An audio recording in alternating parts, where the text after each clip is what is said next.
മക്കളെ, പാണ്ഡവ കൗരവ യുദ്ധം അനന്തമായി നീളുകയാണ്. രാത്രി പകുതി കഴിഞ്ഞെങ്കിലും യുദ്ധം അവസാനിച്ചിട്ടില്ല. ഓരോ യോദ്ധാവും വർദ്ധിച്ച ഉത്സാഹത്തോടെ യുദ്ധത്തിൽ പങ്കെടുത്തു. ഇരുവിഭാഗക്കാരും പന്തങ്ങൾ കൊളുത്തിയെങ്കിലും അത് അത്ര ഫലം കണ്ടില്ല. തോൽക്കുന്നവർ പന്തങ്ങൾ ദൂരേക്ക് വലിച്ചെറിഞ്ഞ് പ്രാണരക്ഷയ്ക്കായി പലായനം ചെയ്യുകയും വീണ്ടും മഹാരഥന്മാരുടെ പ്രീണനങ്ങൾ കേട്ട് മടങ്ങിയെത്തി യുദ്ധം തുടരുകയും ചെയ്തു. അങ്ങനെ മടങ്ങിയെത്തിയ പലർക്കും പ്രാണനഷ്ടമായി. ഇപ്പോൾ കർണനും ഘടോത്കചനും ആയുധങ്ങൾ എടുത്തു നിൽക്കുകയാണ്.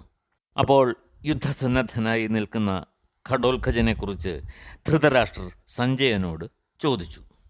സഞ്ജയൻ പറഞ്ഞു, മഹാരാജാവേ, ഘടോത്കചൻ രാക്ഷസനാണ്.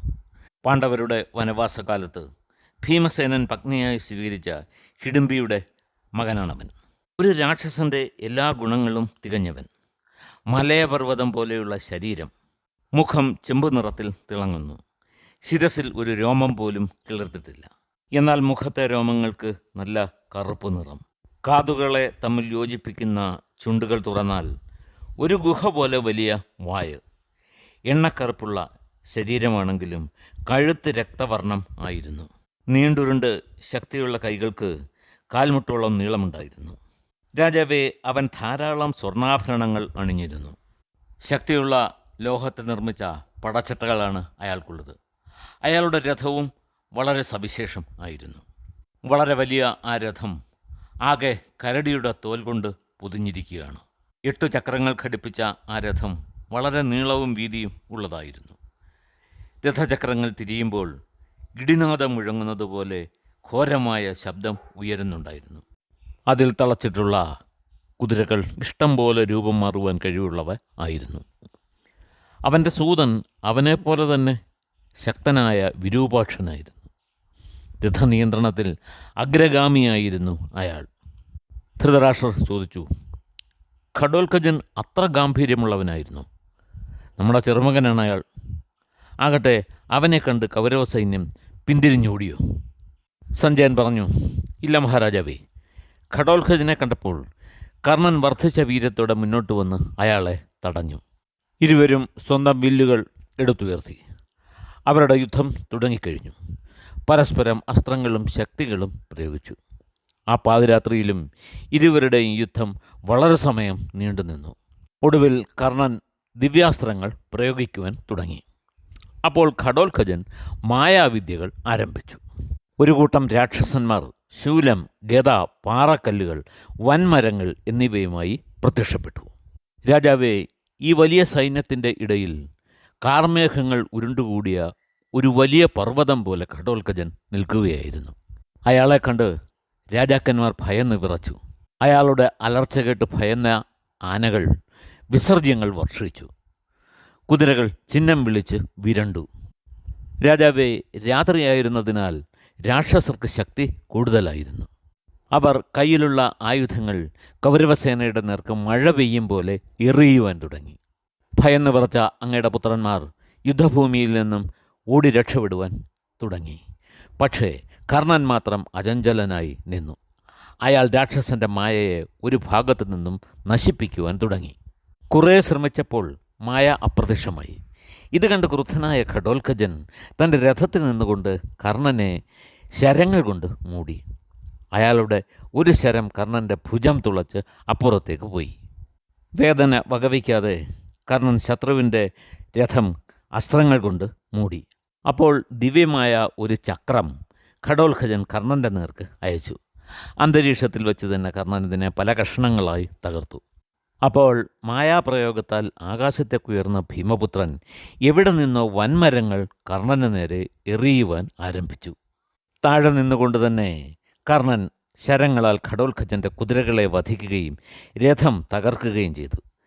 ഘടോത്കചൻ്റെ ശരീരമാകെ കർണൻ്റെ ശരങ്ങളാൽ മുറിവേറ്റിരുന്നു. കർണൻ പ്രയോഗിച്ച ദിവ്യാസ്ത്രങ്ങളെയെല്ലാം പ്രത്യസ്ത്രങ്ങൾ കൊണ്ട് ഘടോത്കചൻ നിർവീര്യമാക്കി. വീണ്ടും അയാൾ മായായുദ്ധം ആരംഭിച്ചു. ആകാശത്തേക്കുയർന്ന് അയാൾ അപ്രത്യക്ഷമായി. മായയായി നിന്നുകൊണ്ട് അസ്ത്രം പ്രയോഗിച്ച് കർണൻ്റെ സൈന്യത്തെ മോഹനിദ്രയിലാക്കി. ഇടയ്ക്കിടെ ഇരുളിൽ ഭീകരമായ മുഖങ്ങൾ പ്രത്യക്ഷപ്പെട്ട് കർണൻ്റെ ശരങ്ങളെ വിഴുങ്ങുവാൻ തുടങ്ങി. പിന്നീട് അയാൾ 100 കഷ്ണങ്ങളായി ഭൂമിയിൽ വീണു. ഘടോത്കചൻ മരിച്ചെന്ന് കരുതി കൗരവസൈന്യം ആർത്തു വിളിച്ചു. പിന്നീട് അവർ നോക്കുന്ന ദിക്കിലെല്ലാം ഘടോത്കചനെ കാണുവാൻ തുടങ്ങി. പെട്ടെന്ന് അപ്രത്യക്ഷമായി അയാളുടെ എണ്ണമറ്റ ശിരസ്സുകൾ പലയിടങ്ങളിലും പ്രത്യക്ഷപ്പെട്ടു. മിന്നിമറയുന്നത് പോലെ ഉടൻ തന്നെ അയാളുടെ ഉടൽ പ്രത്യക്ഷമാകുവാൻ തുടങ്ങി. കൗരവസൈന്യം നോക്കി നിൽക്കെ അയാൾ ഒരു ചെറുവിരലോളം ചെറുതായി. പിന്നീട് മൈനാകപർവ്വതം പോലെ ഉടൽ വലുതാക്കി. പലയിടങ്ങളിലും ഭീമപുത്രൻ തൻ്റെ മായാവിദ്യകൾ കാട്ടിക്കൊടുത്തു. പെട്ടെന്ന് രാക്ഷസൻ ഭൂമി പിളർന്ന് ഉള്ളിലേക്ക് പോയി. നിമിഷനേരം കൊണ്ട് ആകാശത്ത് പ്രത്യക്ഷപ്പെട്ടു.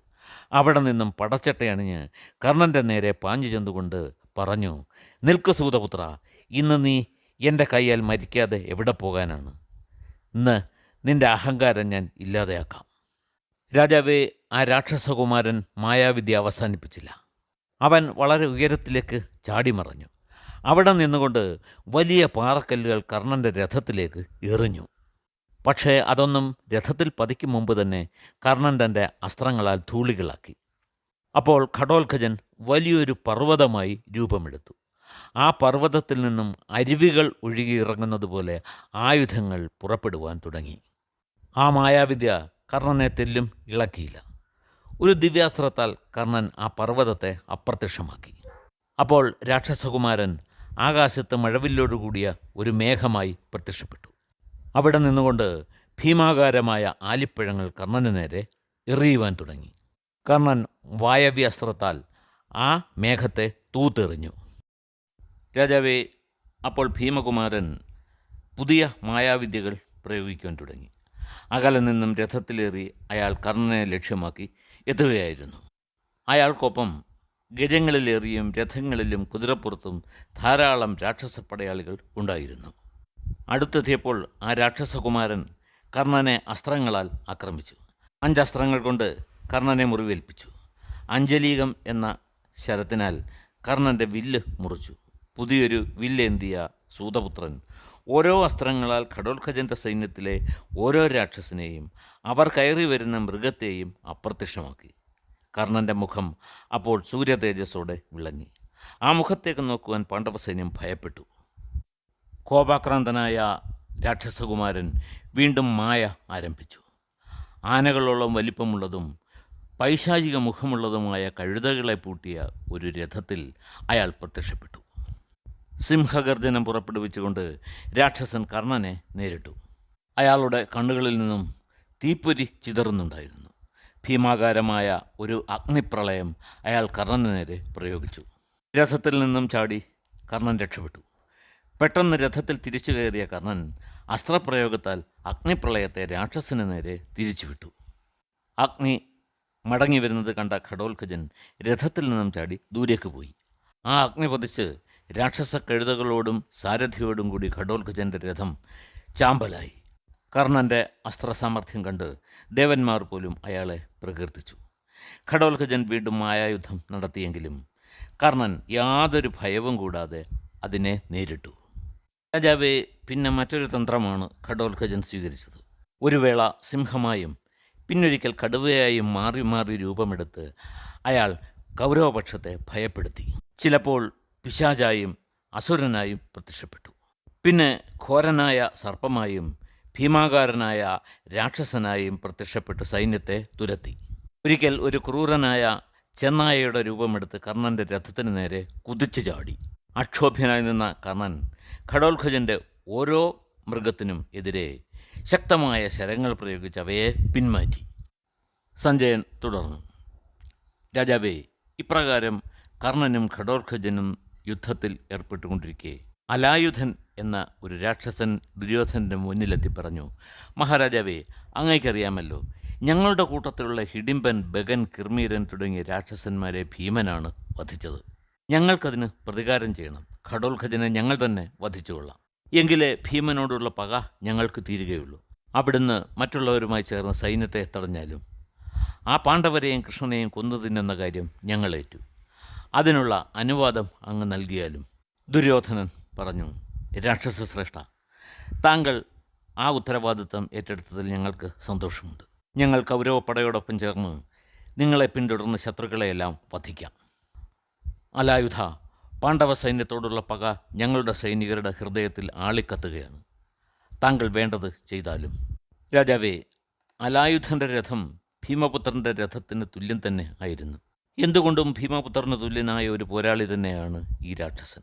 അങ്ങയുടെ പുത്രൻ്റെ അനുവാദവും നേടിക്കൊണ്ട് അലായുധൻ സൈന്യത്തോടൊപ്പം ഘടോത്കചനെ നേരിടുവാൻ പുറപ്പെട്ടു. ഈ കഥയുടെ ബാക്കി ഭാഗം നമുക്ക് അടുത്ത ദിവസം കേൾക്കാം.